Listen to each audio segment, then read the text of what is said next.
मुख्यमंत्री डॉक्टर मोहन यादव ने कहा कि वर्तमान समय में जो सबका मार्ग प्रशस्त करे और सत्य मार्ग पर चलने के लिए प्रेरित करे, ऐसे सत्य साईं बाबा को हम भूल नहीं सकते। साथ ही कहा कि जीवन में सकारात्मक बदलाव लाने के लिए हमें न केवल स्वयं में बल्कि समाज में भी परिवर्तन लाना होगा।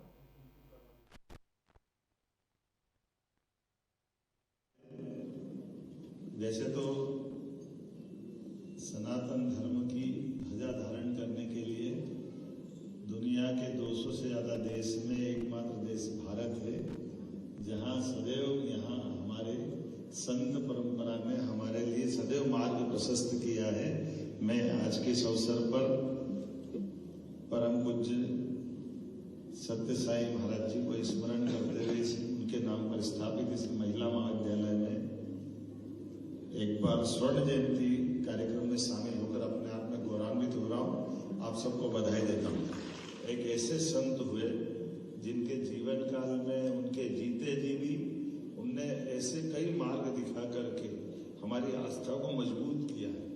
आमतौर पर कोई जिस मार्ग पे खास करके अपनी साधना के मार्ग पे जब जाते हैं तो समाज और समाज के अंदर होने वाली हलचल से अपने आप को विरत कर लेते हैं, अलग कर लेते हैं और अपनी साधना के बलबूते पर अपनी एक अलग लाइन बनती है। लेकिन जैसे हमारा कहा गया है कि मूल रूप से वेद वाक्य की दृष्टि से आपके यहाँ बहुत अच्छा सुंदर ही वेद मंत्रों का उच्चारण किया गया है और वेद मंत्रों के माध्यम से हम अपने जीवन की जो राह चुनते हैं वो सबकी भलाई के लिए।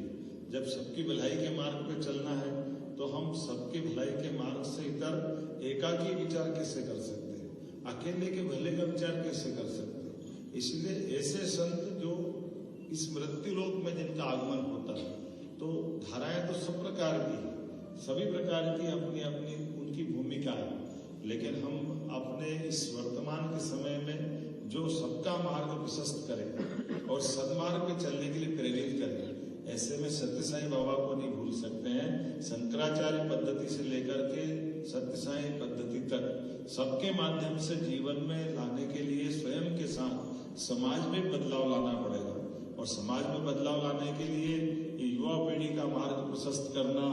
आप 50 साल पहले यहाँ पे सत्य साईं महाविद्यालय बनाना, ये केवल संतों का ही मार्ग हो सकता है और सत्य साईं बाबा कर सकते हैं। मैं उनको बधाई देना चाहता हूँ।